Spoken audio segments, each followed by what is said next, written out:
Kung gusto mong mabuhay ang anak mo, lumayas ka sa buhay ni Rafael. Wala siyang espasyo para sa isang babaeng katulad mo, isang kalad ka rin na nagnanakaw ng kinabukasan ng sarili niyang anak. Ang bawat salita ni Doña Esperanza ay parang mga piraso ng bubog na bumaon sa puso ni Sofia. Nakatayo siya sa gitna ng malawak at malamig na salas ng mansyon ng mga Villarreal. Sa labas ang malakas na pagbuhos ng ulan at ang nakabibinging kulog ay tila sumasabay sa pagguho ng kanyang buong mundo. Hawak ni Sofia ang isang makapal na sobrang naglalaman ng mga dokumentong pilit na ipinapapirma sa kanya, isang kasunduan na magtatakwil sa kanyang pagiging ina at sa kanyang pagmamahalan kay Rafael.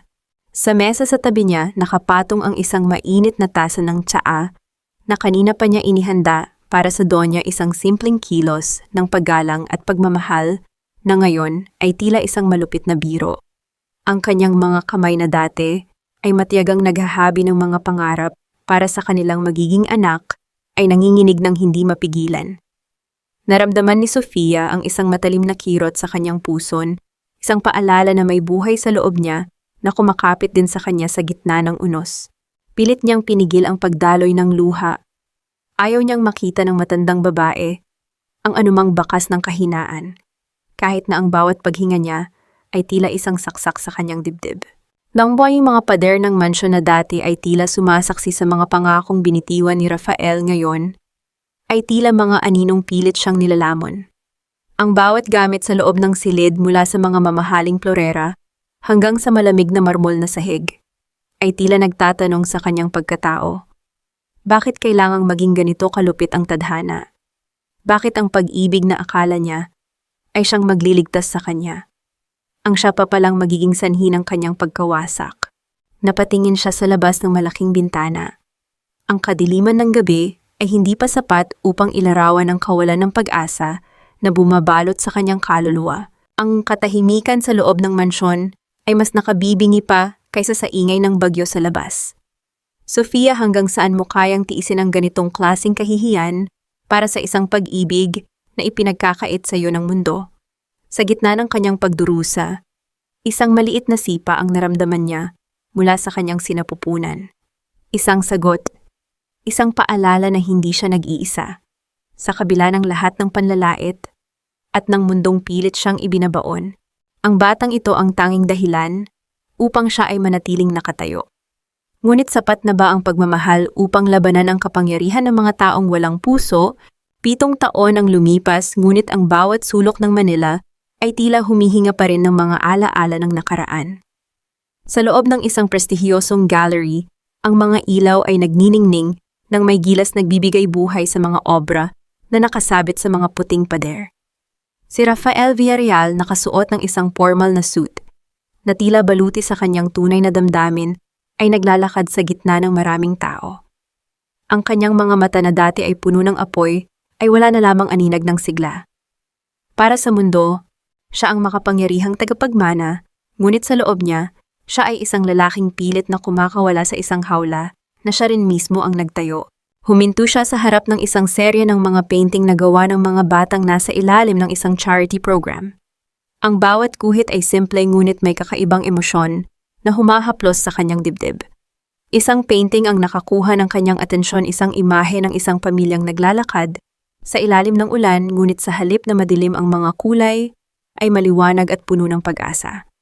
Habang nakatitig siya, naramdaman niya ang isang maliit na kalabit sa kanyang suot na pantalon. Paglingon niya, bumungad sa kanya ang isang batang lalaki na may mga matang tila bituin sa gitna ng gabi. Ang bata ay nakangiti ng buong katapatan, hawak ang isang ballpen at papel. Mister, ang ganda po ng painting na iyan. Hindi ba mama ko po ang nagturo sa akin kung paano gamitin ang kulay dilaw para ipakita ang araw kahit na umuulan sa labas? Wika ng bata sa wikang Taglish na puno ng buhay. Natigilan si Rafael. Ang boses ng bata ay may pamilyar na himig na tila nagpabagal sa tibok ng kanyang puso. Tiningnan niya ang bata ng malapitan. Ang hugis ng mga mata, ang kurba ng kilay, ang lahat ng ito ay tila isang salamin ng kanyang sariling mukha noong siya ay bata pa. Noah, huwag kang mangungulit sa mga bisita, wika ng isang babaeng nag-aayos ng mga painting sa malapit. Ngunit hindi na nakinig si Rafael sa sinasabi ng babae. Ang kanyang buong atensyon ay nasa batang si Noah. Para sa isang sandali, Ang ingay ng mga tao sa paligid ay naglaho. Ano ang pangalan mo, iho? Tanong ni Rafael. Ang boses niya ay nanginginig ng bahagya. Ako po si Noah de la Cruz, at ito po ang mama ko, sagot ng bata, habang itinuturo ang babaeng nakatalikod pa rin at abala sa pag-aayos. Gusto ko pong maging isang sikat na pintor balang araw para mabigyan ng magandang bahay si mama. Naramdaman ni Rafael ang isang kakaibang kirot sa kanyang lalamunan. Ang simpleng pangarap ng bata ay tila isang libong karayom na tumutusok sa kanyang konsensya. Gusto mo bang ipakita sa akin ang iba mo pang gawa? Tanong ni Rafael, sinusubukang itago ang kanyang emosyon. Masaya namang tumango si Noah at nagsimulang ikwento ang bawat detalye ng kanyang mga painting. Habang nakikinig, hindi napansin ni Rafael ang paglapit ng babaeng kasama ng bata. Nang tumalikod na ang babae upang harapin sila, ang oras ay tila huminto. Ang mundo ni Rafael ay gumuho muli sa isang kisap mata. Sofia, ang pangalang 7 taon niyang ibinaon sa limot, ay muling nabuhay sa harap niya. Ngunit bago pa man siya makapagsalita, isang hindi inaasahang pangyayari ang nagpabago sa takbo ng kanilang pagkikita. Sa hindi kalayuan, ang isang grupo ng mga tauhan mula sa pamilya Villarreal ay biglang dumating at ang kanilang mga mata ay agad na nakapako sa babaeng nasa harap ni Rafael. Ang takot na nabasa niya sa mga mata ni Sofia ay nagbigay ng hudyat na ang kapayapaan ay tapos na at ang nakaraan ay hindi na lamang isang alaala, ito ay isang bagyong handa na silang lamunin muli. Mabilis na hinablot ni Sofia ang kamay ni Noah. Ang bawat hibla ng kanyang pagkatao ay sumisigaw ng babala, isang instinct na nabuo mula sa 7 taon ng pagtatago. Ang mga lalaking nakasuot ng itim na suit ay hindi mga estranghero. Sila ay mga anino ng pamilyang sumira sa kanyang buhay. Hindi na hinintay ni Sofia na lumapit ang mga ito. Sa isang mabilis na pagkilos, hinarangan niya ang daan at halos kalad ka rin ang anak palayo sa gallery. Ang kanyang mga mata ay hindi man lang lumingon sa gulat na si Rafael. Huwag kang lilingon, Noah. Bilisan mo, bulong ni Sofia. Ang kanyang boses ay nanginginig ngunit puno ng awtoridad. Mama, bakit po tayo nagmamadali? Si Mr. Rafael, hindi man lang natin siya nabigyan ng painting, ani Noah, habang nagtataka sa bilis ng lakad ng kanyang ina. Ngunit hindi na nakasagot si Sofia. Ang kanyang puso ay parang gustong kumawala sa kanyang dibdib.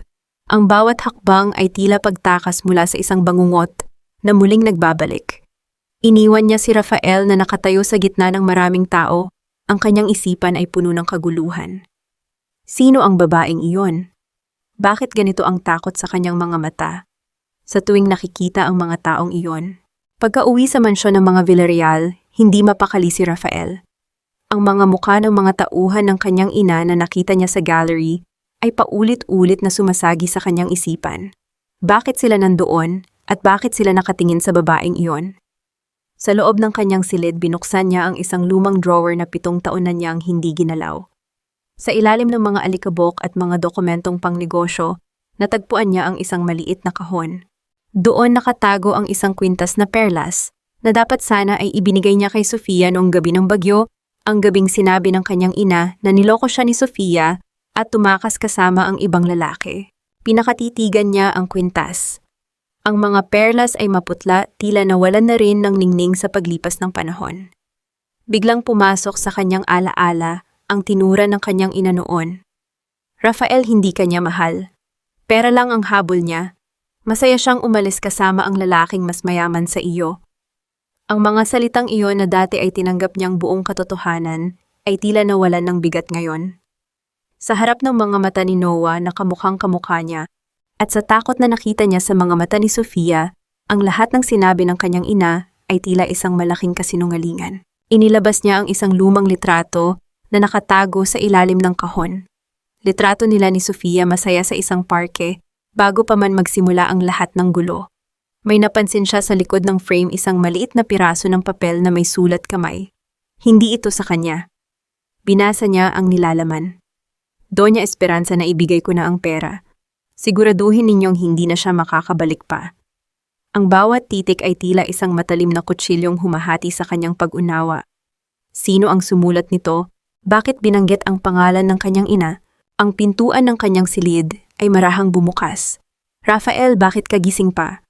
May problema ba sa negosyo? Tanong ng boses ng kanyang ina, puno ng labis na pag-aalala na tila isang maskara. Tumingin si Rafael sa kanyang ina, ang babaeng itinuring niyang pinakamalapit sa kanya.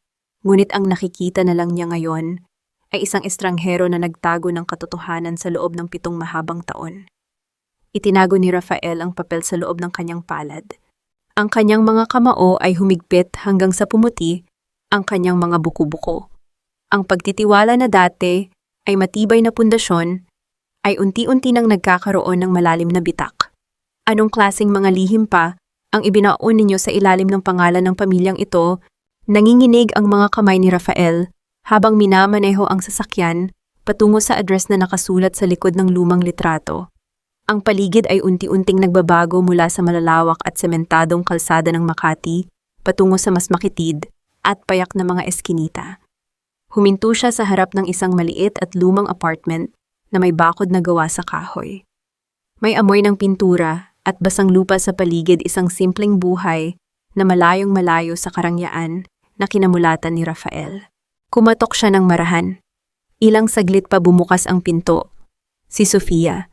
Nakasuot ito ng isang lumang apron na may bahid ng iba't ibang kulay ng pintura. Nang makita siya nito, ang mukha ni Sofia, na dati ay puno ng sigla, ay napalitan ng isang malamig at blankong ekspresyon. Hindi siya nagulat. Tila inasahan na niya na sa isang araw ang nakaraan ay kakatok din sa kanyang pinto. Sofia, kailangan nating mag-usap, panimula ni Rafael. Ang boses niya ay basag. Wala na tayong dapat pag-usapan, Rafael. Ang 7 taon ay sapat na para sa akin na burahin ang lahat ng alaala tungkol sa iyo, sagot ni Sofia. Ang bawat salita ay parang kutsilyong humahati sa hanging namamagitan sa kanila. Huwag mo akong pahirapan. Nakita ko ang sulat. Alam ko ang ginawa ng mama ko, wika ni Rafael habang pilit na humahakbang papasok. Napatawa ng mapait si Sofia. Ngayon mo lang nalaman. Pagkatapos ng 7 taon, nasaan ka noong mga gabing mag-isa akong umiiyak dahil hindi ko alam kung saan kukuha ng pambili ng gatas para kay Noah? Nasaan ka noong unti-unti akong nilalamon ng depression dahil sa pang-aapi ng pamilya mo? Ang bawat tanong ni Sofia ay isang dagok na bumabaon sa dibdib ni Rafael. Hindi siya makasagot. Ang kanyang kayamanan at kapangyarihan ay naging walang kabuluhan sa harap ng paghihirap na dinanas ng babaeng mahal niya. Gusto niyang humingi ng tawad. Gusto niyang lumuhod, ngunit alam niyang huli na ang lahat. Sofia, hindi ko alam. Akala ko iniwan mo ako dahil sa iba. Nilinlang nila ako, paliwanag ni Rafael, habang ang kanyang mga mata ay naghahanap ng kahit katiting na pagpapatawad sa mga mata ng babae. Hindi mahalaga kung ano ang akala mo. Ang mahalaga ay ang ginawa mo o ang hindi mo ginawa. Umuwi ka na, Rafael. Ang buhay namin ni Noah ay hindi nakasama ang mga Villarreal. Huwag mo kaming guluhin, dagdag ni Sofia. Ang kanyang boses ay naging mahina, ngunit puno ng diin. Paalis na sana si Rafael nang makita niya ang isang maliit na kwaderno sa ibabaw ng mesa. Nakabukas ito at doon ay nakaguhit ang isang litrato ng isang lalaking nakatayo sa harap ng isang malaking gusali, ang gusali ng kumpanya ng mga Villarreal. Ang bawat detalye ng mukha ng lalaki sa drawing ay kamukhang-kamukha niya. Sa ilalim ng drawing may nakasulat na maliliit na letra, "Papa, sana ay makita na kita sa totoong buhay." Natigilan si Rafael. Ang mundo sa paligid niya ay tila tumigil sa pag-ikot. Tiningnan niya si Sofia na ngayon ay nakatalikod na at pilit na itinatago ang kanyang mukha. Hindi ito haka-haka. Hindi ito tsamba. Ang batang nakilala niya sa gallery ay hindi lamang isang bata, siya ay dugo at laman niya. Ang galit na nararamdaman niya para sa kanyang ina ay nagsimulang magbago tungo sa isang determination na hindi na kailanman magpapadaig sa takot. Hindi ako aalis, Sofia. Hindi hanggat hindi natin inaayos ang kasinungalingang ito. At hindi hanggat hindi ko nababawi ang 7 taong ninakaw sa atin, wika ni Rafael. Ang kanyang boses ay puno ng pangako na hindi na siya muling susuko pa. Ang bawat hakbang ni Rafael sa loob ng mansyon ng mga Villarreal ay tila paglalakad sa ibabaw ng manipis na yelo. Ang bawat anino sa pasilyo ay tila mga matang nakamasid, at ang bawat pintig ng kanyang puso ay isang babala ng paparating na bagyo. Alam niyang hindi na siya makakaatras. Sa pagbukas niya ng pinto ng study room, bumungad sa kanya si Doña Esperanza. Nakaupo ito sa kanyang silya, hawak ang isang baso ng alak, ang kanyang mukha ay parang isang maskarang hindi mabasa ang emosyon. Rafael, ang iyong mga kilos nitong mga nakaraang araw ay hindi lingid sa aking kaalaman. Panimula ng Donya, ang boses ay mahinahon, ngunit may talim ng isang labaha. Nakita kitang bumalik sa lugar na iyon. Ang babaeng iyon, ang babaeng nagtaksil sa iyo, at sa pangalan ng pamilyang ito ay patuloy mong kinakausap. Huminto si Rafael sa harap ng mesa. Hindi na niya itinago ang kanyang galit. Taksil. Sino ang tunay na taksil dito, ma? Ang babaeng pinalayas mo ng walang kalaban-laban o ang ina na nagpanggap na nagmamalasakit habang unti-unting winawasak ang buhay ng kanyang sariling anak? Tumayo si Doña Esperanza, ang kanyang presensya ay tila nilalamon ng buong silid. Alam mo ba kung ilang gabi akong hindi nakatulog para siguraduhin na ang kumpanyang ito ay hindi guguho? Utang na loob mo sa akin ang bawat ginhawang tinatamasa mo. Ipinaglaban kita sa mga taong gustong umagaw sa posisyon mo, at ito ang isusukli mo. Ang balikan ng isang babaeng walang maibibigay, kundi kahihiyan at sakit. Hindi pera ang kailangan ko, ma. Ang kailangan ko ay ang katotohanan. Nasaan ang bata? Alam mong may anak ako sa kanya, hindi ba? Tanong ni Rafael, ang boses ay nanginginig sa matinding emotion. Bahagyang napangiti ang Donya, isang ngiting puno ng pagmamalupit. Bata, kung may bata man, isa lamang siyang pagkakamali. Isang istorbo na magiging hadlang sa iyong kinabukasan. Huwag mong subukang paglaruan ang pasensya ko, Rafael. Kung itutuloy mo ang paghahanap sa kanila, sisiguraduhin kong hindi mo na sila makikita pa sa mundong ito. Huwag mong hamunin ang kapangyarihan ko. Ang bawat salita ay isang direktang banta sa buhay ni na Sofia at Noah. Naramdaman ni Rafael ang pag-akyat ng dugo sa kanyang ulo, ang pagmamahal niya kay Sofia at ang pag-aalala para sa kanyang anak ang naging sandigan niya upang hindi magpadala sa takot. Hindi na siya ang batang sunod-sunuran sa kagustuhan ng kanyang ina. Hindi mo na sila pwedeng saktan, ma. Dahil mula sa sandaling ito, ang laban mo ay laban ko na rin. Kung akala mo ay mananatili akong tahimik habang dinudurog mo ang kaligayahan ko, nagkakamali ka. Handa akong talikuran ang lahat ang kumpanya, ang yaman ng pangalan ng Villarreal para lamang mabawi ang pamilyang ninakaw ninyo sa akin. Matapang na sagot ni Rafael. Tiningnan siya ng Donya nang may pagkamuhi, ang kanyang mga mata ay tila naglalabas ng apoy. Lumabas ka, Rafael, bago ko patuluyang makalimutan na anak kita. Ngunit tandaan mo, ang bawat hakbang na gagawin mo para sa kanila ay isang hakbang palapit sa kanilang kapahamakan. Paglabas ni Rafael sa silid, ang lamig ng gabi ay tila mas tumindi. Alam niyang ang banta ng kanyang ina ay hindi lamang salita. Ang bawat segundo ay mahalaga at ang bawat desisyon ay maaaring maging pagkakaiba sa pagitan ng buhay at kamatayan para sa mga taong mahal niya. Sa gitna ng dilim, pinunasan ni Rafael ang kanyang mukha. Ang takot ay wala na. Ang natitira na lamang ay isang malalim na pagkauhaw para sa katarungan. Pagdating ni Sofia sa kanyang maliit na studio, agad na bumungad sa kanya ang isang tanawing nagpapatigil sa kanyang paghinga. Ang pintong kahoy na dati ay maingat niyang nilalok gabi-gabi ay nakabukas ng maluwang at may malalalim na gasgas. Sa loob, ang bawat obra na pinaghirapan niya ay nakakalat sa sahig. Ang mga canvas ay gutay-gutay, ang mga pintura ay parang dugong tumapon sa sahig, at ang mga brush na gamit ni Noah ay nabali sa gitna. Mama, bakit pumakalat ang studio? Tanong ni Noah. Sa kanyang likuran, ang boses ay puno ng pagtataka at unti-unting napapalitan ng takot. Huwag kang pumasok. Noah, utos ni Sofia, ang kanyang boses ay nanginginig habang pilit na hinaharangan ang paningin ng bata. Ngunit huli na ang lahat. Nakita ni Noah ang kanyang paboritong painting, ang iginuhit niyang pamilya, na ngayon ay basang-basa ng itim na tinta. Tumakbo ang bata patungo sa kanyang obra, ang kanyang maliliit na kamay ay nanginginig habang hinahawakan ang punit na canvas. Yung painting ko, Mama, bakit nila sinira? Bakit? Tanong ni Noah habang unti-unting pumapatak ang mga luha sa kanyang pisngi. Ang bawat hagulhol ng bata ay parang isang matalim na karayom na tumutusok sa puso ni Sofia. Pakiramdam niya ay nilalamon siya ng dilim. Sa kabila ng lahat ng kanyang pagsisikap na bigyan ng anak ng isang payapang buhay, ang nakaraang pilit niyang tinakasan ay muling nagwakas sa isang malupit na paraan. Lumuhod si Sofia sa harap ni Noah at niyakap ito ng mahigpit pilit na ikinukubli ang kanyang sariling pagluha. Patawarin mo ako, anak. Patawarin mo si Mama, bulong niya. Ang bawat salita ay may dalang bigat ng pagsisisi at galit na unti-unting nag-aalab sa kanyang kalooban. Hindi na siya iiyak para magmakaawa. Hindi na siya magtatago. Sa gitna ng pagkawasak, isang malinaw na katotohanan ang tumatak sa isip niya. Hindi ito basta aksidente. Ito ay isang babala. Napansin ni Sofia ang isang maliit na sobre na nakapatong sa ibabaw ng kanyang mesa na hindi man lang ginalaw ng mga nanira. Binuksan niya ito ng marahan. Sa loob ay may isang litrato nila ni Noah na kuha noong nakaraang araw sa labas ng gallery at sa likod nito ay may nakasulat na maikling mensahe. Ito ay simula pa lamang. Huwag mong subukang lumaban. Ang bawat titik ay tila isang sumpa. Naramdaman ni Sofia ang paglamig ng kanyang mga kamay. Ang takot na dati ay nagpapahina sa kanya ay unti-unti nang nagiging isang matigas na bakal.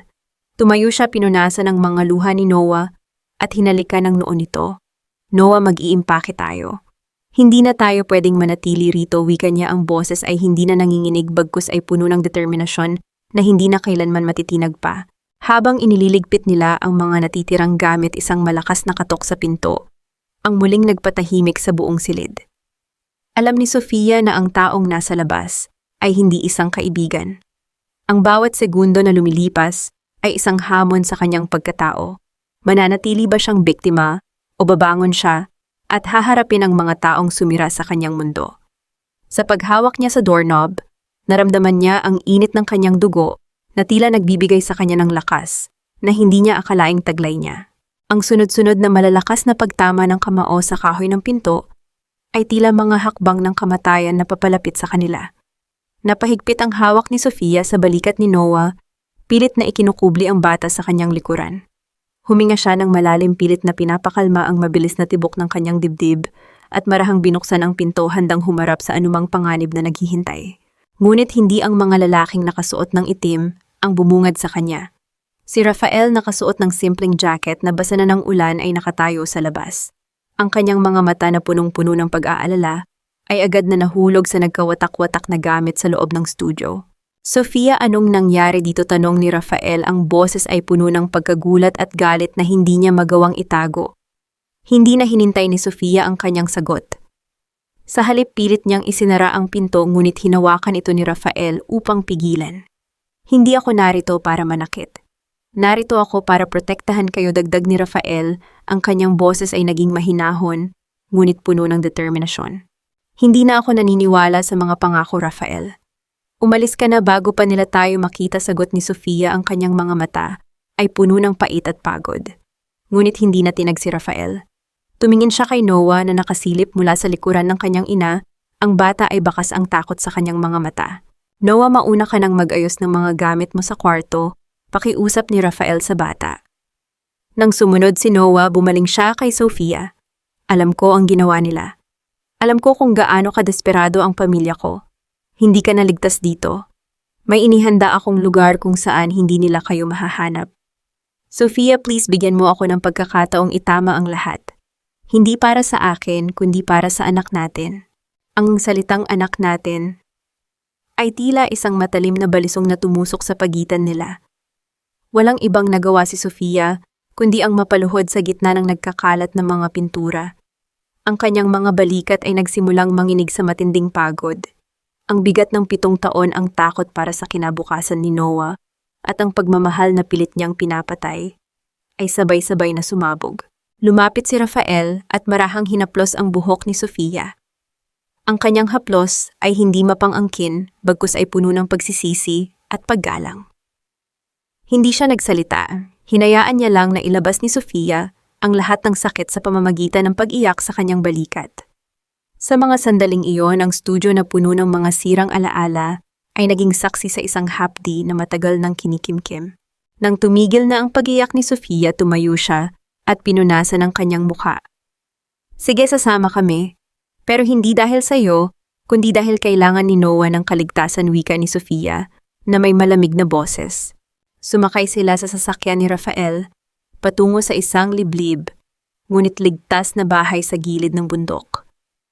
Sa loob ng sasakyan ang katahimikan ay tila isang makapal na kumot na bumabalot sa kanila. Hindi nila namalayan na sa likod ng isang madilim na kurbada, isang itim na sasakyan. Ang tahimik na sumusunod sa bawat liko ng kanilang tinatahak. Ang mga ilaw ng kotseng sumusunod ay tila mga matang hindi kumukurap. Matiyagang naghihintay ng tamang pagkakataon upang muling maghasik ng dilim. Ang katahimikan sa loob ng ligtas na bahay sa gilid ng bundok ay tila isang mainit na yakap pagkatapos ng mahabang panahon ng pakikipaglaban sa gitna ng unos. Ang tanging maririnig ay ang mahinang paghampas ng mga dahon sa bintana at ang payapang paghinga ni Noah na mahimbing na natutulog sa kabilang silid. Sa maliit na salas nakaupo si Sofia sa isang lumang sofa, ang kanyang mga mata ay nakapikit sa sobrang pagod. Ngunit ang kanyang isipan ay hindi pa rin humihinto sa pag-ikot. Naramdaman niya ang isang banayad na init na bumalot sa kanyang mga balikat. Nang idilat niya ang kanyang mga mata bumungad sa kanya, ang mukha ni Rafael na puno ng pag-aalala. Maingat nitong ipinapatong ang isang makapal na kumot sa kanya. You need to rest, Sofia. Kanina ka pa pabalik-balik sa pag-iisip. Everything is under control now. Bulong ni Rafael, ang boses ay parang isang himig na matagal nang hindi naririnig ng kanyang puso. Hindi ko alam kung hanggang kailan tayo magiging ganito, Rafael. Para tayong mga bilanggo sa sarili nating buhay. Sagot ni Sofia, ang boses ay halos pabulong na lamang.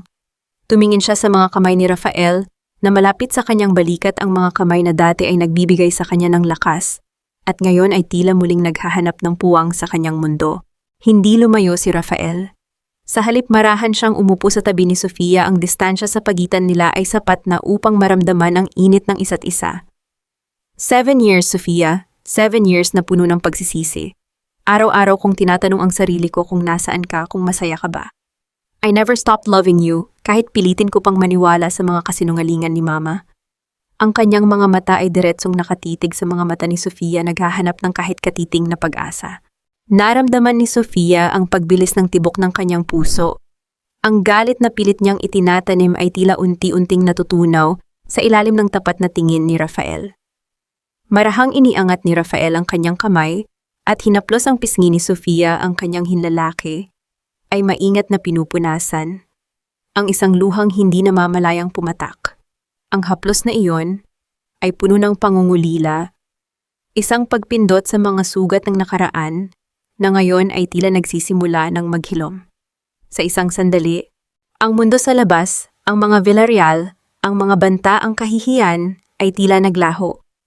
May isang pamilyar na kislap sa kanilang mga mata, ang tinatawag na kilig, na akala nila ay tuluyan na nilang naiwan sa nakaraan. Rafael, don't make this harder for me, pakiusap ni Sofia. Ngunit hindi niya inilayo ang kanyang mukha sa kamay ng lalaki. Sa halip, dahan-dahan niyang ipinatong ang kanyang ulo sa balikat ni Rafael, hinahayaan ang sarili na maging mahina, kahit sa isang gabi lang. Ang bawat hininga ni Rafael sa kanyang buhok ay tila isang pangako ng protection na matagal na niyang hinahanap. Ngunit ang kapayapaang iyon ay biglang napunit ng ang malakas na pagbukas ng pinto ay narinig sa buong bahay. Ang malamig na hangin mula sa labas ay pumasok, kasunod ang isang figura na punong-puno ng galit at selos. Si Beatrice Navarro, nakasuot ng isang mamahaling itim na dress at ang kanyang mga mata ay nanlilisik sa galit, ay nakatayo sa bukana ng pinto. So ito pala ang pinagkakaabalahan mo, Rafael. Ang makipaglampungan sa babaeng ito sa gitna ng gabi. Ang boses ni Beatrice ay puno ng panlalait na tila isang latigo. Bago pa man makapagsalita si Rafael, mabilis na lumapit si Beatrice kay Sofia. Ang pag-angat ng kanyang kamay ay mabilis, at bago pa man makaiwas si Sofia, ang pagtama ng palad ni Beatrice sa kanyang pisngi ay lumikha ng isang matalim na hapdi na yumanig sa buong silid. Ang mukha ni Sofia ay napalingon sa lakas ng sampal, at ang katahimikan na sumunod ay mas nakatatakot kaysa sa anumang sigaw. Nanatiling nakapaling ang mukha ni Sofia. Ang hapdi sa kanyang pisngi ay tila gumagapang patungo sa kanyang buong pagkatao. Ngunit sa halip na luha, isang malamig na apoy ang sumiklab sa kanyang mga mata. Dahan-dahan niyang ibinaling ang kanyang tingin kay Beatrice, ang kanyang likod ay tuwid na parang isang tabak hindi bakas ang anumang takot o pagkatalo. Beatrice, umalis ka na. Wala kang karapatang pumunta rito. Sigaw ni Rafael ang kanyang boses ay dumadagundong sa galit habang pilit na humaharang sa pagitan ng dalawang babae. How did you even find this place? Oh, Rafael, don't be so naive. Walang sikreto ang hindi nalalaman ng iyong ina, tugon ni Beatrice, nang may mapang-uyam na tawa habang pinapagpagan ng kanyang mamahaling damit. Muli niyang tiningnan si Sofia mula ulo hanggang paa. Tingnan mo ang sarili mo, Sofia. Isang hamak na painter na nakatira sa bundok. You're just a cheap distraction. Akala mo ba tatanggapin ng pamilya Villarreal ang isang bastardong anak? You're just a stain in their perfect reputation. Humakbang ng pabalat si Sofia, ang kanyang presensya ay tila naging mas malaki kaysa sa silid na kinalalagyan nila. Tapos ka na ba? Ang boses ni Sofia ay mahinahon, ngunit ang bawat salita ay may bigat ng isang hatol. You can call me names, Beatrice. You can look down on my life. Pero huwag na huwag mong madadamay ang anak ko. Noah is not a stain. He is a life that survived despite the cruelty of people like you. Lumapit pa si Sofia hanggang sa magkatapat na ang kanilang mga mukha. You're so desperate to keep a man who doesn't even want to look at you. If you're so confident in your position as his fiancé, why are you here slapping a woman you claim to be irrelevant? You're not angry at me, Beatrice. You're scared. You're scared because you know that even after 7 years, the only thing you have is a contract, while I still have his heart. Namutla si Beatrice sa tindi ng katotohanang binitawan ni Sofia. Akmang muli itong magtataas ng kamay nang biglang bumukas ang pinto sa ikalawang pagkakataon. Ang tunog ng mga sapatos na tumatama sa sahig ay tila mga martilyong naghuhudyat ng wakas. Pumasok si Doña Esperanza, ang kanyang mukha ay kasing lamig ng marmol, walang bakas ng emosyon maliban sa pagkamuhi. Tama na ang drama na ito. Wika ng matandang babae, ang kanyang boses ay tila isang utos mula sa itaas. Tumingin siya kay Sofia, ang kanyang paningin ay puno ng pananakot. Sofia, hindi ako naparito para sa mga salita. Naparito ako para sa isang kasunduan. Kung ayaw mong mawala ang kaisa-isang bagay na mahalaga sa iyo, ang iyong anak, ay mas mabuting makinig ka. Naramdaman ni Sofia ang paglamig ng kanyang dugo. Anong ibig mong sabihin? Bahagyang ngumiti ang Donya, isang ngiting hindi umabot sa kanyang mga mata. Isang aksidente sa kalsada, isang hindi inaasahang pagkakasakit. Maraming paraan para mawala ang isang bata sa mundong ito. Kung gusto mong manatiling ligtas si Noah, aalis ka sa buhay ni Rafael. Ngayon din, kung hindi, huwag mo akong sisihin kung sa susunod na paggising mo ang tanging meron ka na lang ay isang alaala. Ang katahimikan sa loob ng bahay ay naging kasing bigat ng isang sumpa. Si Sofia ay nakatayo sa gitna ng dalawang babaeng handang sumira sa kanyang buhay, habang sa kabilang silid ang kanyang anak ay payapang natutulog. Walang kamalay-malay na ang kanyang buhay ay ginagamit na panakot. Sofia, hanggang saan mo kayang protektahan ang iyong anak mula sa mga taong walang kaluluwa? Ang pagmamahal ko sa kanya ang magiging mitsa ng kanyang kamatayan. Ang kaisipang ito ay tila isang malupit na hatol na umalingaw-ngaw sa isipan ni Sofia habang nakatingin siya sa pintuan ng silid kung saan mahimbing na natutulog si Noah. Sa labas ng silid na yon, ang kanyang mundo ay unti-unti nang nilalamon ng isang madilim na anino. Ang bawat tibok ng kanyang puso ay hindi na para sa kanyang sarili, kundi isang panalangin para sa kaligtasan ng batang walang malay sa kalupitan ng mga taong nasa harap niya. Ma-enough, wala ka bang puso? He is your grandson. Ang boses ni Rafael ay dumagundong puno ng puot, na tila handang basagin ang katahimikan ng gabi. Ang kanyang mga kamao ay nakakuyom sa kanyang tabi, ang mga buko-buko ay puting-puti na dahil sa higpit ng pagkakahawak. Hindi mo siya pwedeng saktan. Hindi ako papayag. Isang malamig na tawa ang pinakawalan ni Doña Esperanza. Isang tunog na walang bakas ng kagalakan, kundi purong pananakot. Grandson, isang batang bunga ng pagkakamali at ng isang babaeng walang pangalan. Rafael, don't be delusional. Ang tanging tagapagmana ng pamilya Villarreal ay ang magiging anak ninyo ni Beatrice. Ang batang yan ay isang mantsa na dapat nang burahin. Naramdaman ni Sofia ang panghihina ng kanyang mga tuhod. Ang bawat salita ng matandang babae ay tila isang saksak sa kanyang dibdib, ngunit ang sakit ay nahaluan ng isang matinding determinasyon. Marahan siyang lumapit kay Rafael at hinawakan ng braso nito. Ang kanyang mga daliri ay nanginginig, ngunit ang kanyang tingin ay matatag. Rafael, tumigil na tayo. Please. No, Sofia. I won't let her do this to you again. Giit ni Rafael. Ang kanyang mga mata ay nagmamakaawa na huwag siyang sukuan. Ngunit tiningnan ni Sofia si Doña Esperanza ng diretso sa mga mata. Gagawin ko ang gusto ninyo. Aalis kami. Lalayo kami kung saan hindi nyo na kami mahahanap. Just leave my son alone. Huwag nyo siyang sasaktan. Sofia, no? Sigaw ni Rafael. Ang kanyang boses ay puno ng pait. You don't have to do this. I have to, Rafael. Because unlike them, I actually have a soul to protect. Tugon ni Sofia. Ang boses ay mahinahon, ngunit bawat salita ay tila isang huling pamamaalam. Tinalikuran niya ang lahat ng karangyaan at ang lalaking mahal niya. Ang kanyang puso ay nagdurugo sa bawat hakbang na kanyang ginagawa patungo sa silid ni Noah. Ngunit bago pa man niya mahawakan ang doorknob, muling nagsalita si Rafael. Ang boses niya ay naging kasing lamig ng bakal. If she leaves, I leave, ma. At bukas na bukas din ihahayag ko sa buong mundo ang lahat ng dumi ng pamilyang ito. Ang bawat sentimo na ninakaw ninyo sa mga kumpanyang pag-aari ng mga taong niloko ninyo. I will dismantle the Villarreal Empire stone by stone. Napahinto si Doña Esperanza. Ang kanyang mukha na dati ay puno ng kumpiyansa ay biglang nabahiran ng takot. You wouldn't dare, Rafael. Sisirain mo rin ang sarili mo. Handa akong maging abuma basta't kasama ko silang dalawa. Determinadong sagot ni Rafael habang hinahawakan ang kamay ni Sofia.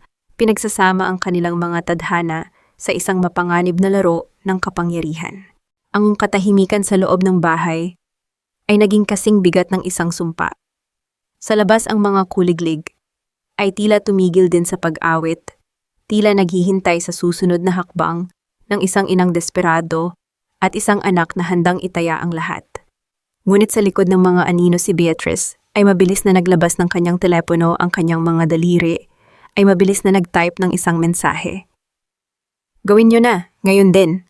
Akala ninyo ba ay ganoon kadaling talikuran ang dugong nananalatay sa inyong mga ugat, hinding-hindi ninyo matatakasan ang pagiging Villarreal? Ang boses ni Doña Esperanza ay tila isang sumpa na lumutang sa malamig na hangin ng silid. Matapos bitawan ang mga salitang iyon, tinalikuran niya ang magkasintahan nang may matikas na tindig kasunod si Beatrice, na may nakakalokong ngiti sa mga labi. Ang bawat hakbang ng kanilang mga takong sa sahig ay tila mga huling tunog ng isang orasan na naghuhudyat ng isang hindi maiiwasang sakuna. Naiwang nakatayo sina Sofia at Rafael sa gitna ng naghihingalong katahimikan. Naramdaman ni Sofia ang lamig na gumagapang mula sa kanyang mga paa paakyat sa kanyang puso.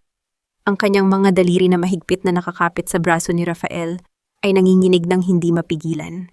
Tumingin siya sa lalaking mahal niya, ang lalaking handang sumunog ng sariling tulay para lamang sa kanila. Ang sakripisyo ni Rafael ay kasing tamis ng pulot, ngunit kasing pait ng lason sa pakiramdam ni Sofia. Hindi niya maatim na ang kalayaang hinahangad nila ay magmumula sa pagkawasak ng dangal ng lalaki.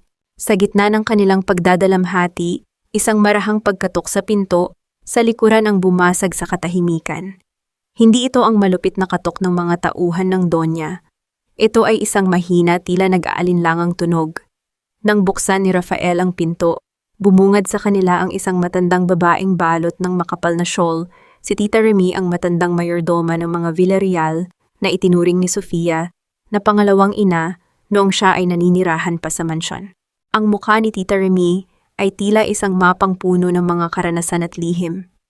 Ang kanyang mga mata ay naluluha habang nakatingin kay Sofia.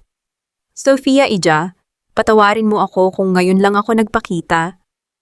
Bulong ng matanda ang kanyang boses ay tila isang kaluskos ng tuyong dahon sa gitna ng kagubatan. May inilabas siya mula sa ilalim ng kanyang shawl, isang luma at kupas na envelope na tila matagal nang nakabaon sa limot. Ano ito, Tita Remy? Tanong ni Rafael habang tinutulungan ang matanda na maupo. Iyan ang katotohanang pilit nilang ibinaon 7 taon na ang nakalilipas ni paliwanag ni Remy. Ang kanyang mga kamay ay nanginginig habang iniabot ang sobre kay Sofia. Nandoon ang mga orihinal na dokumento ng medical records mo, Sofia. Ang ebidensya na hindi aksidente ang pagkakasakit mo noon, kundi isang planadong pagpapakain ng mga gamot na magpapalaglag sana sa bata. At nandoon din ang mga bank records na nagpapatunay kung paano ginamit ni Doña Esperanza ang kumpanya para sa kanyang mga illegal na transaction. Naramdaman ni Sofia ang pag-ikot ng kanyang sikmura. Ang bawat salitang lumalabas sa bibig ni Tita Remy ay tila isang malupit na pag-uulit ng kanyang mga bangungot. Binuksan niya ang sobre at sa bawat pahinang kanyang binabasa ang kanyang mundo ay tila muling gumuguho. Ngunit sa pagkakataong ito ang pagguho ay may kasamang matinding galit. Ang mga taong itinuring niyang pamilya ay hindi lamang siya gustong paalisin. Gusto nilang patayin ang buhay na nasa loob niya.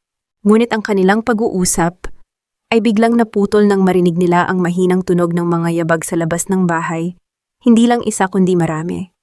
Ang mga tuyong dahon sa paligid ng cabin ay lumilikha ng mga tunog na tila mga babala ng paparating na panganib. Mabilis na pinatay ni Rafael ang ilaw sa loob ng silid, ang kanyang puso ay tumitibok ng mabilis laban sa kanyang dibdib. Nahanap na nila tayo. Bulong ni Rafael, ang kanyang boses ay puno ng tensyon. Lumingon siya kay Sofia na ngayon ay yakap-yakap na ang envelope na tila ito ang kanyang huling sandata. Sofia, dalhin mo si Noah sa sikretong lagusan sa likod ng kusina. Ngayon na. Ngunit bago pa man makagalaw si Sofia, ang tunog ng pagkabasag ng salamin sa bintana ay yumanig sa buong bahay. Isang itim na bagay ang inihagis sa loob at kasunod nito ay ang makapal na usok na nagsimulang lumamon sa kanilang paningin. Sa gitna ng kaguluhan, ang tanging narinig ni Sofia ay ang mahinang pag-iyak ni Noah mula sa kabilang silid. Yung timbanta ni Beatrice kanina sa kanyang telepono ay hindi lamang pananakot, ito ay isang simula ng isang gabi na walang kasiguraduhan kung may bukas pang darating. Ang bawat hininga ay tila paglamon ng nagniningas na uling. Ang makapal at maputing usok ay mabilis na lumamon sa bawat sulok ng silid, ginagawang isang malaking bitag. Ang dati ay ligtas na kanlungan. Hindi na makita ni Sofia ang kanyang sariling mga kamay, ngunit ang boses ni Noah na humihingi ng saklolo ay nagsilbing gabay sa gitna ng kadiliman. Gumapang siya sa sahig, ang kanyang mga mata ay mahapdi at ang kanyang lalamunan ay tila sinasakal ng hindi nakikitang kamay. Noah, kumapit ka sa kumot, ijatakpan mo ang ilong mo. Sigaw ni Sofia, ang boses niya ay gumaralgal dahil sa usok. Sa wakas naramdaman niya ang maliit at nanginginig na katawan ng kanyang anak sa ilalim ng kama. Niyakap niya ito nang mahigpit ang kanyang sariling katawan, ang nagsilbing proteksyon laban sa anumang panganib. Sa kabilang bahagi ng silid, si Rafael ay nakikipagbuno sa pintuan, pilit na hinaharangan ang mga lalaking nagtatangkang pumasok. Ang tunog ng paghampas ng mga gamit sa pinto ay tila mga pintig ng isang mabilis na orasan. Sofia, dalhin mo na sila sa likod. Huwag kayong lilingon. Ang boses ni Rafael ay puno ng desperasyon, ang kanyang mga kalamnan ay pilit na bumibigay sa bigat ng mga humahampas sa labas. Sa tulong ni Tita Remy, nagawa nilang makalabas sa maliit na lagusan sa likod ng kusina. Ang lamig ng gabi at ang ulan ay tila isang biyaya matapos ang nakasusuffocate na usok sa loob. Ngunit bago pa man sila tuluyang makalayo, lumingon si Sofia at nakita ang silweta ni Rafael na pilit na kinakalaban ng dalawang lalaki sa bukana ng bahay. Nais niyang bumalik, nais niyang sumigaw, ngunit ang higpit ng kapit ni Noah sa kanyang damit ang nagpaalala sa kanya ng kanyang misyon bilang isang ina. Ilang araw ang lumipas, ang katahimikan ay tila isang banta bago ang malakas na pagsabog. Sa loob ng marangyang mansyon ng mga Villarreal, ang mga kristal na chandelier ay nagniningning ng may labis na karangyaan. Gabi iyon ng Grand Succession Gala, ang gabing itatalaga si Rafael bilang opisyal na pinuno ng buong imperyo at ang gabing ipapahayag ang kanyang kasal kay Beatrice. Ang bawat panauhin ay nakasuot ng kanilang pinakamahal na hiyas at damit walang kamalay-malay sa duming nakatago sa ilalim ng makikintab na marmol na sahig. Si Doña Esperanza ay nakatayo sa gitna ng entablado. Hawak ang isang baso ng champagne, ang kanyang mukha ay puno ng tagumpay. Tonight we celebrate the future of the Villarreal name, a name built on integrity and strength. Anya, ang kanyang boses ay umaalingaw sa buong bulwagan. Ngunit ang palakpakan ay biglang naputol nang bumukas ang malaking pintuan ng ballroom. Ang bawat mata ay nabaling sa isang babaeng nakatayo sa gitna ng liwanag. Hindi siya nakasuot ng gown na gawa sa seda kundi isang simpleng itim na bestida na lalong nagpalitaw sa kanyang maputla, ngunit determinadong mukha. Si Sofia. Ang bawat hakbang ni Sofia sa pulang carpet ay tila isang hatol ng katarungan. Hawak niya ang sobrang ibinigay ni Tita Remy, ang mga dokumentong magpapabagsak sa tore ng mga kasinungalingan. Sa kanyang tabi nakahawak sa kanyang kamay si Noah. Ang bata ay nakasuot ng maliit na suit, ang kanyang mga mata ay diretso ang tingin sa matandang babaeng minsan siyang tinawag na Mancha. Ang ganda ng inyong pagdiriwang, Doña Esperanza. Panimula ni Sofia ang kanyang boses ay hindi malakas, ngunit umabot sa bawat sulok ng silid. Ngunit sayang naman ang lahat ng ito kung ang pundasyon ng inyong kumpanya ay binuo sa dugo ng sarili ninyong apo at sa mga nakaw na yaman mula sa mga taong niloko ninyo. Namutla si Beatrice at akmang tatawag ng security, ngunit itinaas ni Sofia ang mga dokumento. Huwag ninyong subukan. Dahil sa bawat segundo na lumilipas ang mga dokumentong ito ay kumakalat na sa social media at sa bawat istasyon ng balita. Hindi lang ito tungkol sa akin, kundi tungkol sa katotohanang pilit ninyong pinatay 7 taon na ang nakalilipas. Lumapit si Rafael sa tabi ni Sofia, ang kanyang mukha ay puno ng pagmamalaki at determinasyon. Tonight is not about succession, Ma. Tonight is about retribution. Wika ni Rafael, ang kanyang boses ay kasing lamig ng yelo. Ang katahimikan sa bulwagan ay naging kasing bigat ng isang sumpa. Si Doña Esperanza ay tila naging isang estatwa, ang baso ng champagne sa kanyang kamay ay nanginginig hanggang sa ito ay bumagsak sa sahig. Ang tunog ng pagkabasag ng kristal ay tila hudyat ng pagguho ng kanyang mundo. Ngunit sa gitna ng tensyon, isang matandang lalaki mula sa mga panauhin ang tumayo, isang tanyag na hukom na matagal ng kaibigan ng pamilya, at kinuha ang isa sa mga dokumentong inilapag ni Sofia sa harap. Ang kanyang pagkunot ng noo ay nagpapahiwatig na ang gabi ay hindi matatapos sa simpleng kahihiyan lamang. Kasinungalingan ang lahat ng ito, mga gawa-gawang dokumento, para sirain ang pangalan ko. Ang boses ni Doña Esperanza ay pumiyok sa gitna ng marangyang bulwagan. Ang kanyang mukha, na dati ay kasing kinis ng porselana, ay tila nabitak sa tindi ng takot at galit. Lumingon siya sa mga panauhin, pilit na humahanap ng kakampi sa mga mukhang puno na ngayon ng pagdududa at pag-uusisa. Ang bawat bulungan ng mga tao ay tila isang dambuhalang alon na unti-unting lumalamon sa kanyang itinatayong imperyo. Ngunit ang katahimikan ay muling bumalik nang ibaba ng hukom ang mga papel. Ang kanyang paningin ay matalas na nakatuon sa matandang babae. Doña Esperanza, ang mga dokumentong ito ay may mga orihinal na selyo at pirma ng bangko sa Switzerland. Hindi ito basta-basta magagawa ng kahit sino. At ang medical records, nakasaad dito ang mga gamot na ipinabili ninyo sa ilalim ng pangalan ng inyong kumpanya. Gamot na ipinagbabawal at ginamit para sa isang masamang balak. Sa gilid ng entablado, si Beatrice ay tila isang basang sisiw.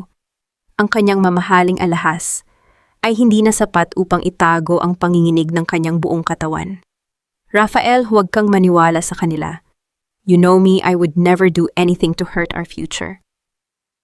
Pagmamakaawa niya, ang boses ay puno ng desperasyon. Tiningnan siya ni Rafael nang may matinding pagkamuhi. Ang future na sinasabi mo, Beatrice, ay isang kulungan para sa akin at kamatayan para sa mag-ina ko. Tapos na ang pagpapanggap ninyo. Sa gitna ng tensyon, marahang bumitaw si Noah sa kamay ni Sofia. Ang maliit na batang lalaki ay lumakad patungo sa harap ng kanyang lola. Ang bawat hakbang ni Noah ay tila isang mabigat na pasanin sa budhi ng mga nakakakita. Huminto siya sa harap ni Doña Esperanza na ngayon ay nakatitig sa kanya ng may halong takot at pagkamuhi. Inilabas ni Noah mula sa kanyang bulsa ang isang piraso ng papel. Ito ang painting na ginawa niya noong gabing sinira ang studio ni Sofia, isang painting na pilit niyang pinagdikit-dikit gamit ang tape. Ipinakita niya ito sa kanyang lola. Ito ay drawing ng isang pamilyang magkakasama, puno ng maliliwanag na kulay sa kabila ng mga punit. Lola, ito po ang pamilya na iginuhit ko. Sabi ni Noah, ang kanyang boses ay malinaw at payak, walang halong galit kundi purong kalungkutan. Sabi po ni Mama, ang pamilya ay dapat nagmamahalan at nagsasabi ng totoo. Bakit po kayo galit sa amin? Gusto ko lang naman po na maging masaya tayong lahat. Ayoko na pong may umiiyak dahil sa kasinungalingan. Ang mga salitang iyon, mula sa isang inosenteng bata, ay tila isang malakas na sampal sa lahat ng naroroon. Maraming kababaihan sa madla, ang hindi napigilang mapaluha at takpan ng kanilang mga bibig. Ang katotohanan ay hindi na lamang nasa mga dokumento. Ito ay nasa harap nila sa anyo ng isang batang ninakawan ng 7 taon ng pagmamahal. Napahawak si Doña Esperanza sa kanyang dibdib.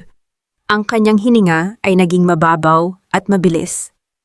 Ang kanyang pagmamalaki ay tila isang pader na unti-unting gumuho sa harap ng katapatan ng kanyang apo. Ngunit bago pa man siya makasagot, ang malakas na tunog ng mga sapatos na tumatama sa marmol na sahig ay narinig muli. Ang mga pulis na kanina pa pala tinawagan ni Rafael ay pumasok na sa bulwagan. Doña Esperanza Villarreal at Beatriz Navarro, kailangan ninyong sumama sa amin para sa investigasyon tungkol sa tangkang pagpatay at malawakang money laundering, anunsyo ng opisyal. Habang kinakabitan ng posas ang 2 babae si Sofia, ay nakatayo lamang yakap si Noah mula sa likuran. Walang saya sa kanyang mukha, kundi isang malalim na pakiramdam ng kapayapaan. Sa wakas ang ulan ay tumigil na rin.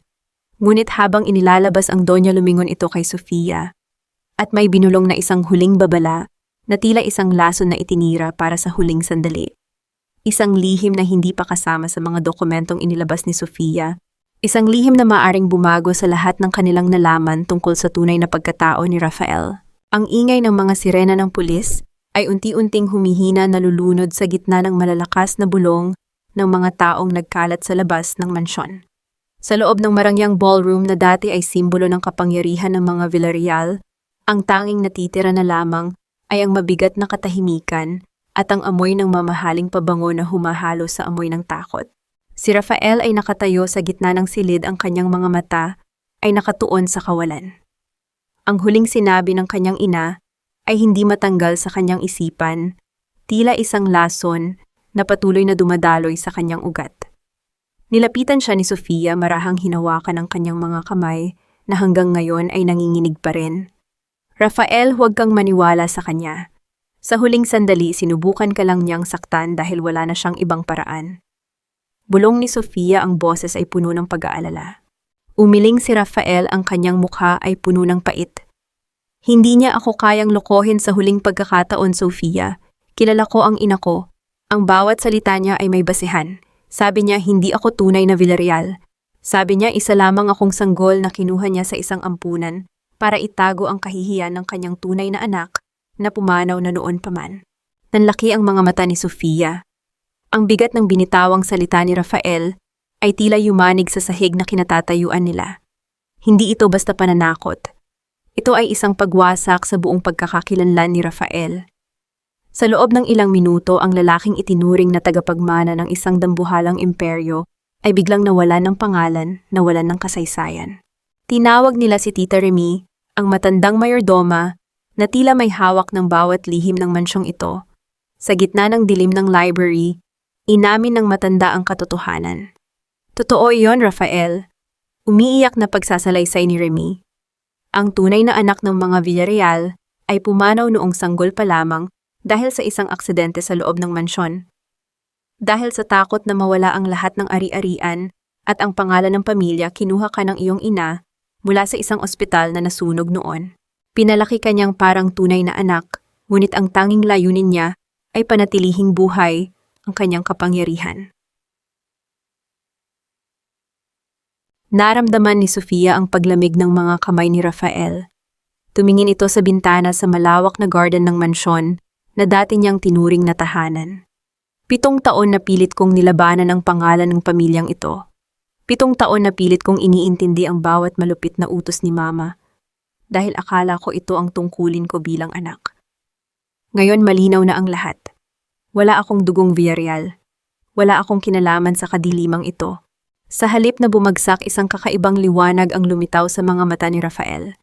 Humarap siya kay Sofia, ang kanyang mga balikat ay gumaan tila isang dambuhalang pasanang natanggal. Sofia, hindi pala ako Villarreal. Hindi ako bahagi ng kasaysayang puno ng dugo at kasinungalingan. Rafael, kahit ano pa ang sabihin ng dugo, ikaw pa rin ang lalaking nakilala ko. Sagot ni Sofia, niyakap ang lalaki ng mahigpit. Ang pagkakakilanlan mo ay hindi nakadepende sa apelidong dala mo kundi sa kabutihan ng puso mo. Ikaw ang lalaking tumayo para sa amin, ikaw ang lalaking nagmahal sa amin nang higit pa sa sarili niya. Sa sandaling iyon, ang huling kadena na nagtatali kay Rafael sa nakaraan ay tuluyang naputol. Hindi na siya ang tagapagmana ng isang masamang imperyo. Siya ay malaya na. Sa paglabas nila ng mansyon, hindi na siya lumingon muli. Sa labas naghihintay si Noah, ang batang inosente, na walang pakialam sa yaman o pangalan. Ang tanging hiling lang ay ang makapiling ang kanyang ama at ina. Ang pamilya ay hindi nabubuo sa pamamagitan ng dugo o ng apelyido, kundi sa pamamagitan ng mga pusong nagmamahalan ng wagas sa gitna ng anumang bagyo. Ang paglubog ng araw sa Bohol ay hindi lamang isang tanawin. Ito ay isang pangako na sa bawat pagtatapos, may bagong umagang naghihintay. Habang nakatanaw si Sofia sa malawak na dagat, nabuo ang mga kasagutan sa mga tanong na matagal niyang kinimkim sa kanyang puso.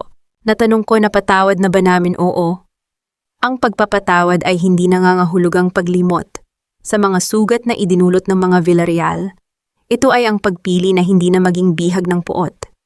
Ang pagbitaw sa galit ay hindi regalo para sa kanila, kundi isang kalayaang ibinigay namin sa aming sarili. Hindi na namin hinahanap ang hustisya sa pamamagitan ng paghihiganti, nahanap namin ito sa aming sariling katahimikan. Bayan ba kami ng tunay na kapayapaan, higit pa sa sapat? Ang kapayapaang ito ay hindi matatagpuan sa mga material na bagay o sa kapangyarihan. Ito ay nasa simpleng amoy ng nilulutong pagkain ni Rafael sa umaga na sa pagtawa ni Noah, habang naglalaro sa dalampasigan, at nasa bawat gabi na kami ay nakahiga nang walang takot sa aming mga puso. Ang aming buhay ay payak, ngunit ito ay puno ng dangal at katotohanan.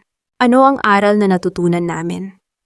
Ang pamilya ay hindi nabubuo sa pamamagitan ng dugo o apelyido, kundi sa pamamagitan ng katapatan at pag-aalaga.